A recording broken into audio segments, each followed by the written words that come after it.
It always passes in the Senate. There's always been bipartisan support in the Senate. And then it gets to the House, and it usually in a wee hour of the morning in a subcommittee where there's no recorded vote, it just kind of fades away. And that's the last folks hear about it until the next year. Morning, everyone. We're going to go ahead and bring the subcommittee to order here. Madam Chair, members of the committee, I'm Mindy Carlin. I represent the Northern Virginia Chamber Partnership. That includes the Loudoun County, Dulles Regional, and Greater Reston Chambers in Northern Virginia, 2,800 businesses representing 100,000 jobs. And I'm here to express support for the criteria bills that you heard about earlier. Good morning. I'm Mary Jo Fields with the Virginia Municipal League. We too support redistricting reform. Carol Nago with the League of Women Voters of Virginia, and we certainly support changes in the redistricting process. I'm John Easter with the Greater Richmond Chamber.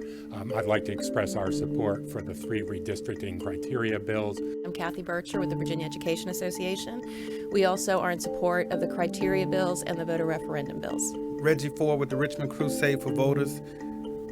We do support the redistricting. My name is Damus Boudreau. I represent the Virginia Coalition of Latino Organizations and the Virginia Hispanic Chamber of Commerce, and we support legislation that would encourage fair and open redistricting. Thank you. My name is Karen Raschke, representing the Richmond First Club. We support redistricting reform for fair redistricting, and any and all these bills make a giant step in that direction. Is there anyone that would like to speak in opposition of the bills? Any more comments this morning?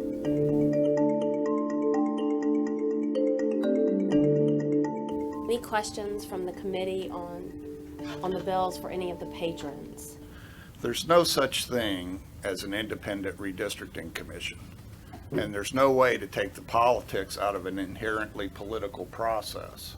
You know, whenever you set up these independent commissions, the politics just goes to a different level as to who makes the appointments to the commission, who gets to serve on the commission, and so forth. So I'm sorry, but, I've seen various independent redistricting plans, and none of them, I think, really take the politics out of it. They just elevate it to a less transparent level.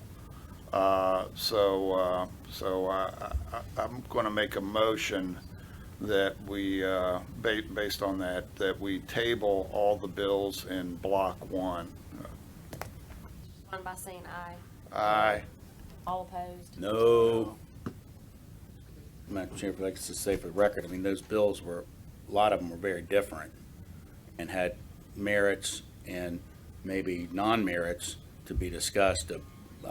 This is the first time I can remember 5 bills that were so different being put in one block to be killed.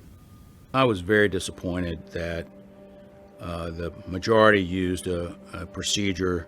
I did not know this was going to happen, to put all 5 bills of substance that affect better nonpartisan, bipartisan redistricting into one motion, to table all 5 of them at the same time. And a motion to table it's not discussable. You can't debate it.